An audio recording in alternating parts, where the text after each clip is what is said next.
Welcome to Happily Ever After is just the beginning. Keeping your relationship not just together, but happy, and we mean truly happy, is part art and part science.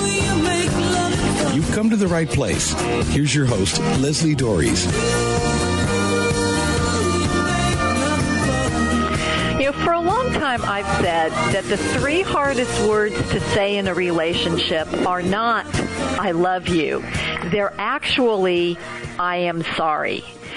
Part of the reason why people have such difficulty saying those words is because they think that if they do, it's an admission that they did something wrong. And this isn't always true. Sometimes it's just things didn't turn out the way that you wanted. I mean, if somebody's had a car accident or you hear somebody has died, most of us will go, oh, I'm so sorry. But we didn't cause the accident. We didn't kill anybody. So, we will say it in some instances and not in others. And, some people even refuse to apologize when they have indeed done something wrong. Many years ago, a good friend of my husband's was in the area where we were living, and he was staying with us, and my husband and I had gone out, and we had asked him to come with us, and he said no, he was tired. Well, my husband and I get home at 1 o'clock in the morning to find our apartment full of people, beer cans stacked to the ceiling, and what really got to me was when I walked into my bathroom, which they had to walk through my very untidy bedroom to get to, there was wine spilled all over my bathroom, and I lost it. And even though my friend acknowledged he knew that he had done something wrong, he could not bring himself to apologize for it. So, but an apology has such power to heal. But I don't think people realize that, nor, I'm a little cynical, maybe they wouldn't want to apologize even if they knew what the power of it was.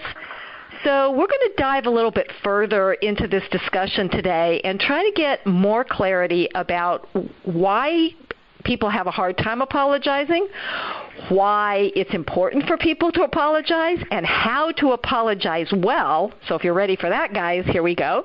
I'm joined by psychiatrist Dr. Scott Haltzman. He is the author of The Secrets of Surviving Infidelity, and I can tell you, if there's been infidelity, an apology really can get the ball going, right, Scott? Well, yes and no.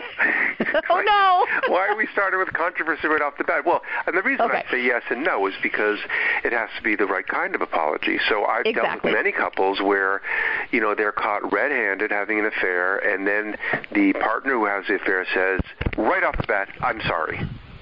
Mm-hmm. Now that I said I'm sorry, let's move on. It's right, now you're over it, you have to forgive me. What? So it can get the ball rolling, but it can also stop a conversation cold if it happens before someone really understands what they're sorry for, or before the person who needs that apology is ready to accept it. So I understand what you're saying. It's an important part of recovering from infidelity, but it doesn't always get the ball rolling. At a certain point in recovery from infidelity, it can be absolutely critical and can be the huge stopping point for a relationship. So, yes, let's talk about apologies in general, and then when we talk about infidelity, we can move in that direction as well. Right. Yeah, let's back up a little bit. So what is it about an apology that is so difficult for many of us? Well, I think it starts with the whole concept of trying to understand what it is about human interaction that generates an apology or the need for apology. And it really comes from two people or two groups of people having a kind of sense of what the proper decorum should be, or the proper behavior should be. And so in the example you gave, you and your friend had two different interpretations of what the expectations were. your expectation were you would go out, you'd come home at 1 o'clock in the morning, and your tired friend would be nestled up in bed, and you'd start the next day spending time with them. That was your expectation. Right. His expectation is, oh, this is good. They're out of here, and I can have some friends over. Exactly. And when these two expectations clash, then one or the other person is gravely disappointed that the other person didn't have the same expectation of an outcome that they did. So you give a very good example, but another example could be something as simple as, if I'm walking down a hallway and I bump the shoulder of somebody, that person had the expectation that she should be able to walk the hallway without being bumped. Right. And so when my expectation was that I should be able to read my book and march straight ahead and not hit anybody.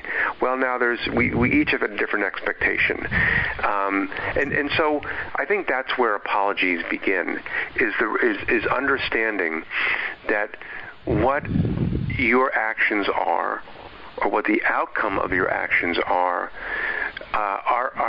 in opposition to what that other person expected. And so the apology is a way of first of all, recognizing that what you expected of me or what I expected of you wasn't met. We didn't meet each other's expectations. And then it's an effort to bring that person back into your world by acknowledging what you've done. And that allows you, as you pointed out before, to get the ball rolling, or as I would just say, it just allows you to move forward. But then don't we run into that whole idea of why should I have to apologize for not meeting your expectations? Well, that's exactly what you have to apologize for. Well, you don't necessarily have to apologize for not meeting someone's expectations. I think you kind of were referring to this earlier. What you can apologize for is that the outcome of this interaction is not what the person wanted, and you're sorry about that. Okay. So because you don't want the person that you're having a relationship with to feel hurt. You don't want that person to have any bad feelings. You don't want bad blood between you. So an apology is a way of saying, yeah, the outcome is different than what I expected, and I'm sorry about that. I'm sorry things didn't go as they expected, and I'm sorry that you were in a lot of pain as a result of it. And there's nothing wrong with acknowledging that you did something that someone else didn't expect, even though maybe in your mind it was fine.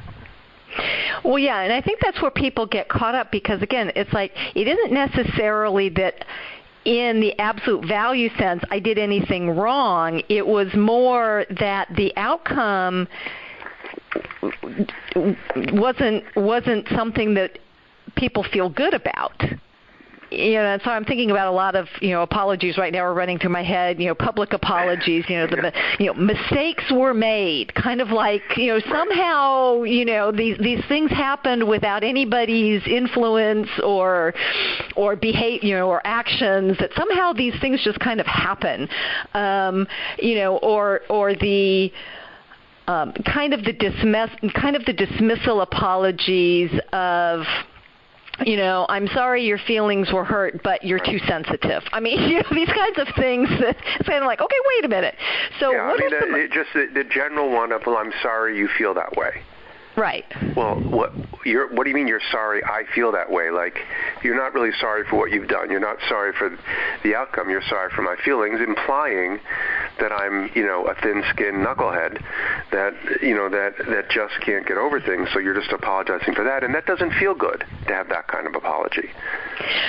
Right, and I always talk about, clean apologies where, yes, there's always almost always a reason for why we did what we did, but in part of the apology, you don't want that's an important piece, but not at the time I'm apologizing. I had to apologize because I messed up in a client session a couple of nights ago, and I needed to apologize because I messed up, and this person's feelings were perfectly legitimate, and I didn't explain, that I was really not feeling well that night, so I was not at my best. But that was irrelevant. It was like, okay, that's the reason why I screwed up, but that's not my responsibility for the outcome of it. I messed up, and I needed to own that.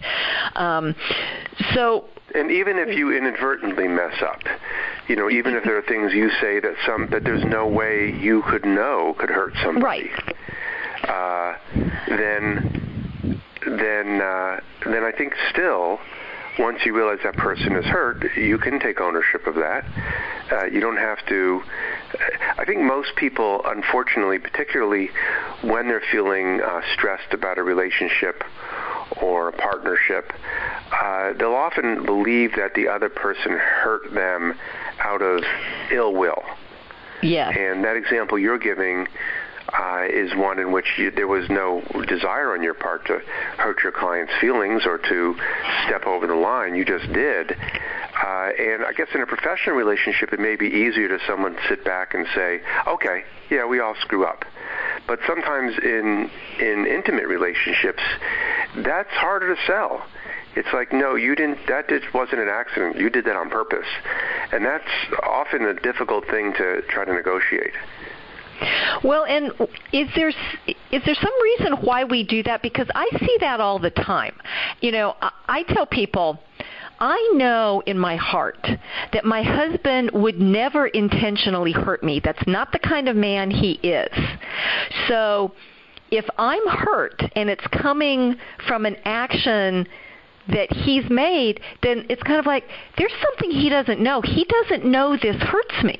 So I need to tell him. It's like, whoa, dude, don't do that.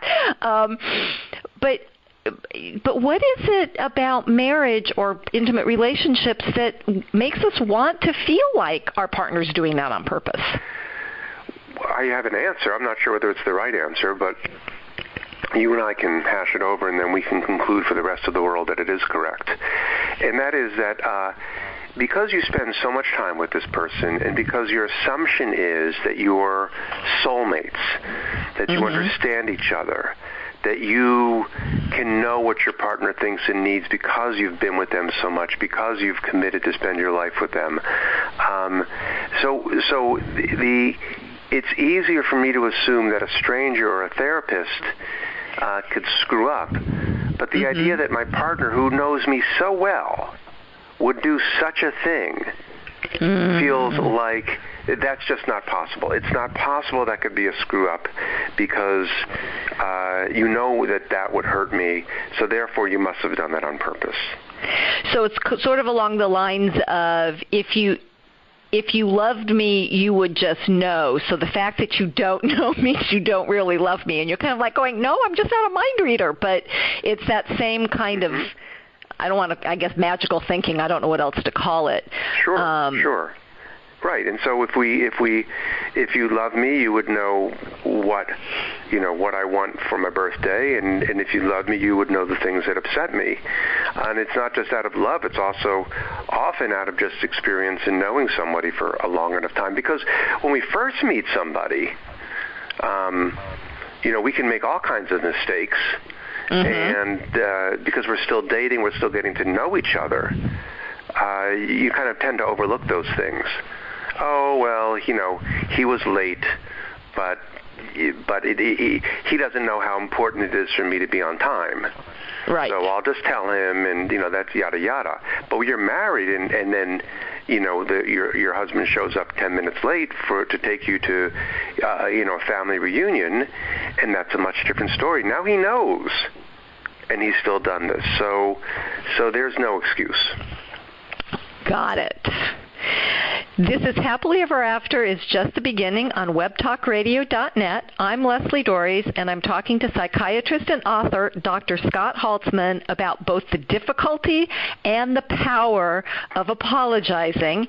And if you struggle with this either personally or with your partner, then I invite you to take a moment and shoot me an email or give me a phone call and take advantage of my free no-obligation consultation where we can really talk about how you might overcome the problems with apologizing and make it a better part of your marriage. You can reach me at Leslie, Lesli, at foundationscoachingnc.com. That's FOUNDATIONS, coachingnc.com, or you can reach me at 919-924-0463.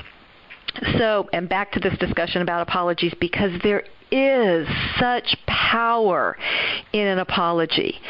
And so, Scott, we've talked a little bit about why an apology should be given, when an apology should be offered, but what makes a good apology? The principal factor driving apologies is the recognition of what it is that you're apologizing for. Oh, you mean I have to apologize for something specific? Every once in a while. And so it's interesting because so much of what you've spoken about over all of your presentations and your radio interviews, it has to do with communication. Uh-huh. And that's why I began by saying an apology doesn't always get things moving in a relationship, because the communication is, I think, the first part of apology, and that is really understanding what it is that you're apologizing for. So if I'm late let's just continue with the story about the husband who's 10 minutes late for picking up his wife. Oh, well, I'm sorry I'm late. Okay, but it's not the being late. What does being late mean? Mm-hmm. And so I think you have to understand that, because for some people, being late might be because the show starts exactly on time, and now we're going to miss the first the opening chorus. Mm-hmm. You know how they make you wait outside that stage for 10 minutes while the opening act happens, and then you have to go in? That could be why why she's upset about your being late. Or it could be that it's, as I said, a family reunion, and everybody's relying on her to bring something. So that she's in charge of appetizers. Well, if I'm late for that doesn't help everybody. They're all waiting for the food. Or it could be, and particularly if this is a kind of a chronic issue, it could be that she views being late as part of being on time as part of her personality. This is the kind of person I am. I'm the kind of person that always shows up on time, if not 5 minutes early.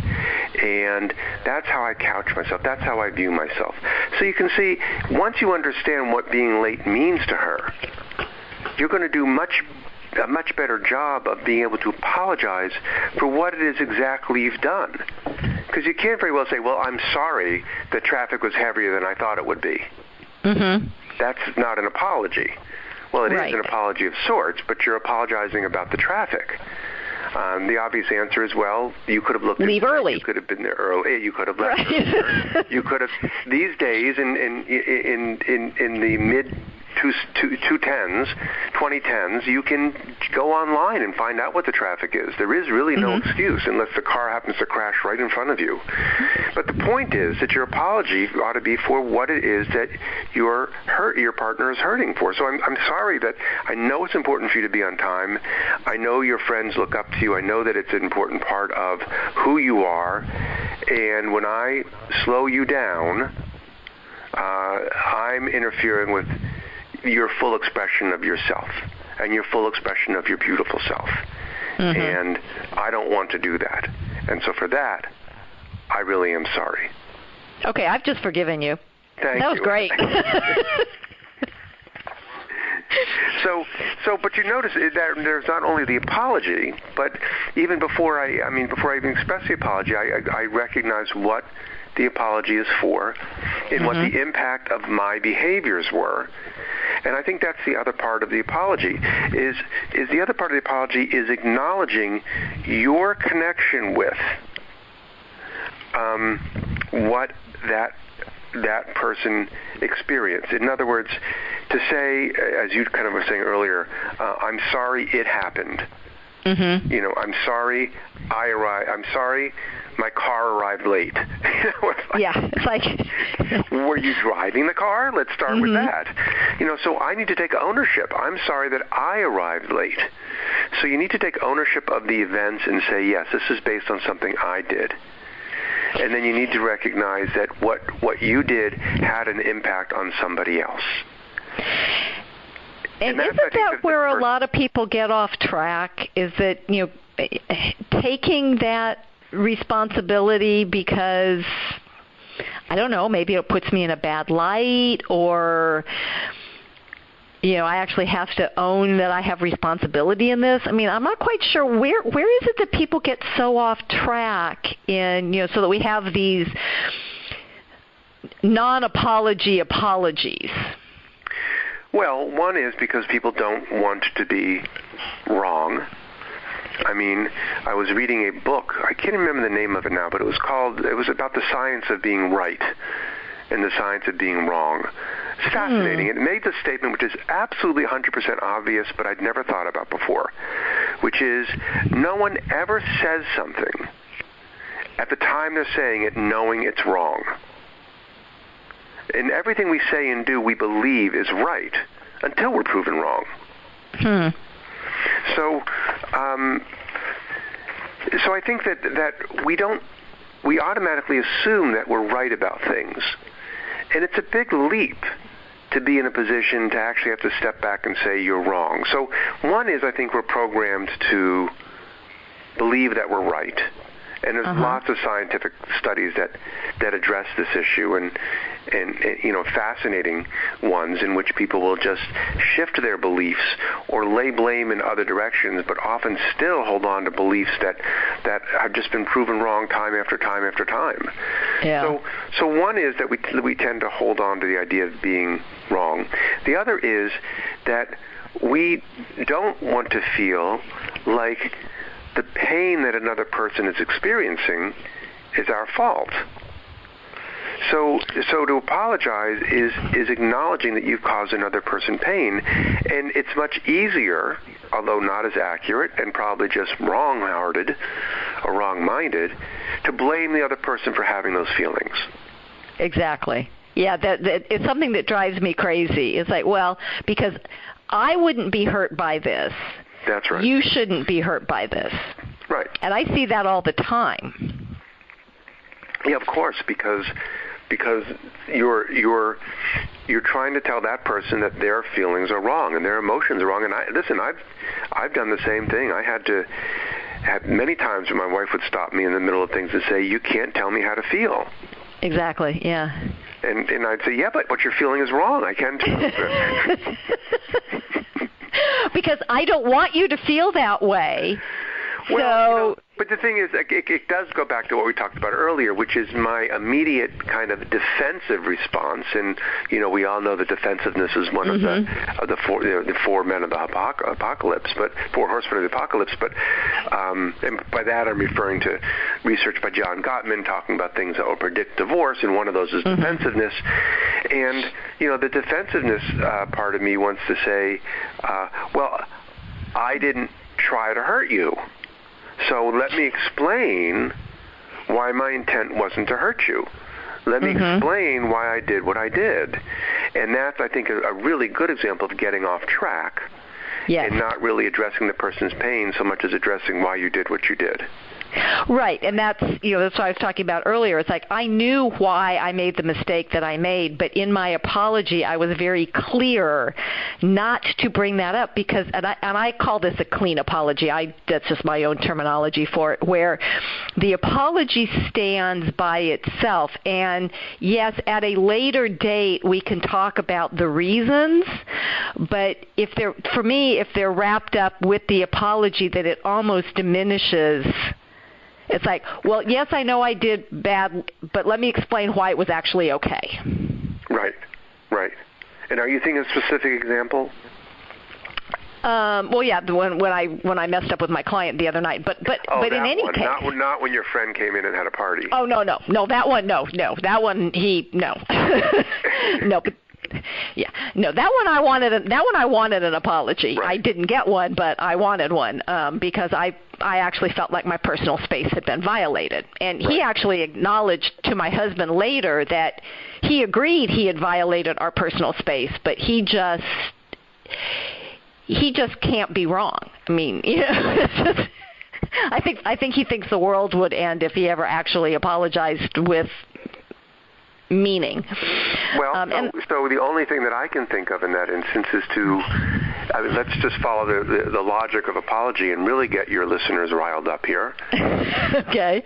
But to say, well, let's just call this man Jim.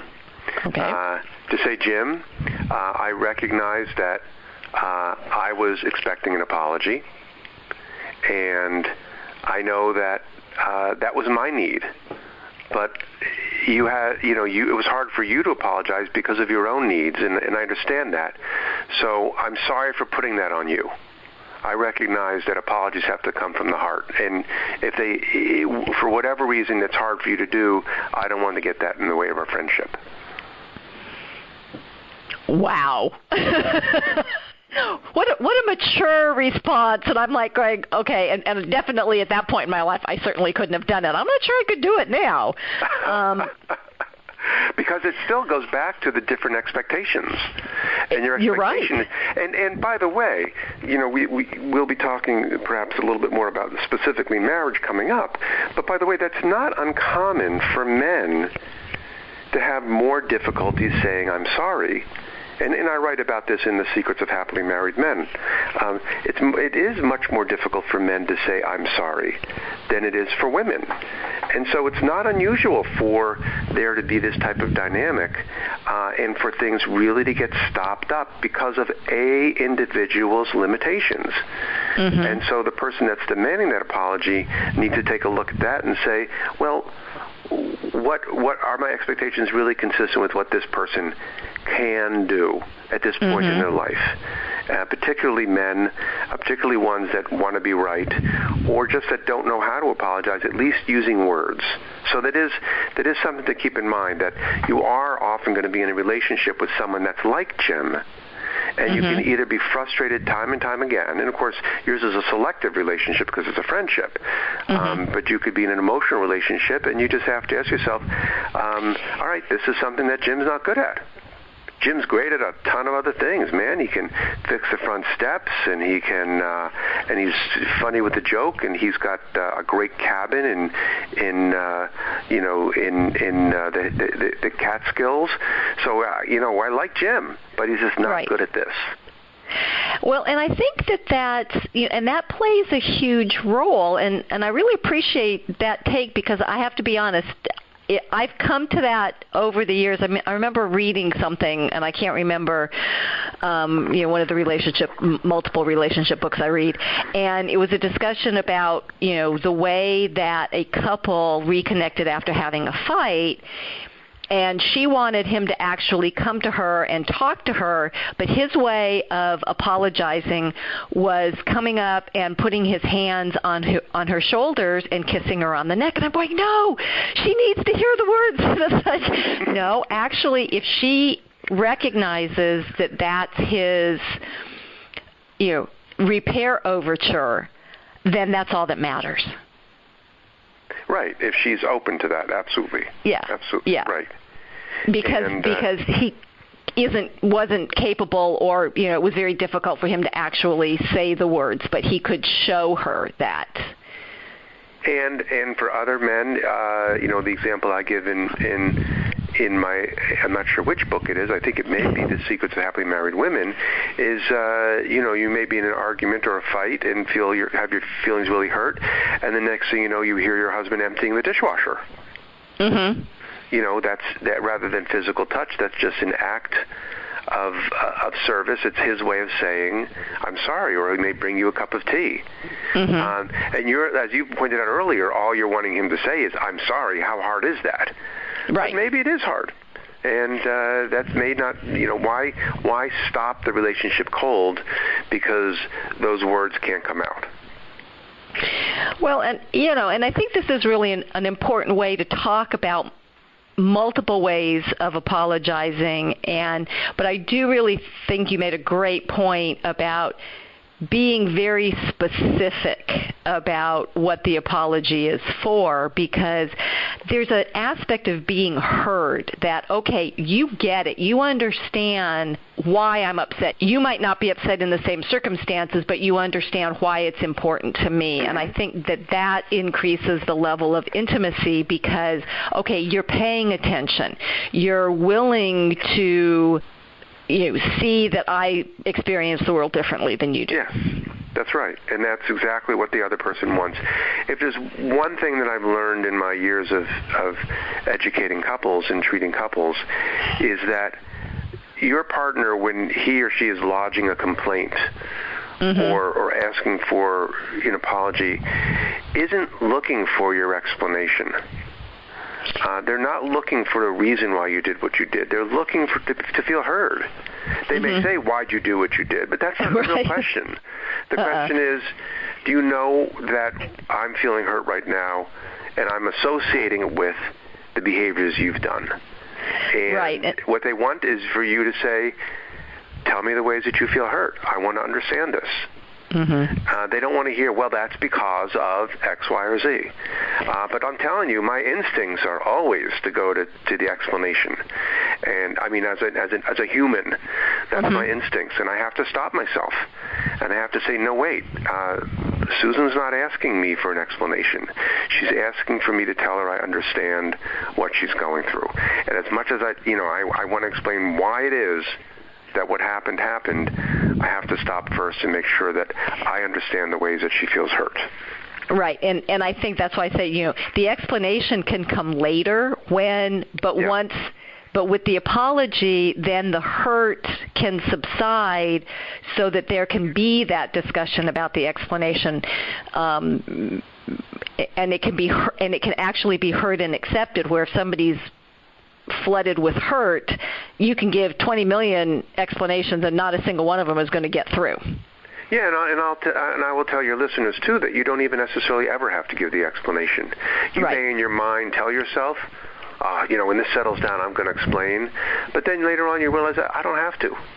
And then you would often, later on you'll find your partner comes back to you and goes, remember that argument? What was that all about? But you have to be careful. Right. Yeah. It may just be an invitation for another apology, and not an invitation for an for an explanation. But eventually you may explain it, but it doesn't even have to be anywhere near the top of your list. Okay, so Scott, tell people where they can get a hold of your wonderful books and find out how to work with you. Of course, you can go to your local bookstore, if such a thing is around. Most of my books were published, all of them were published within the last 10 years. The last one came out about 3 years ago, so sometimes bookstores won't have them. My recommendation actually is either go to my site, which is drscott.com, and DRSCOTT.com, or just go to Amazon, look for Scott Holtzman. You'll find the books I've written, or books that I've written chapters in. And the book we're talking about today is The Secrets of Surviving Infidelity.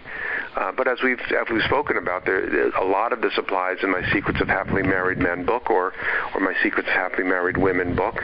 So they're all available online, either as written books or e-books, or a lot of them are audio books as well.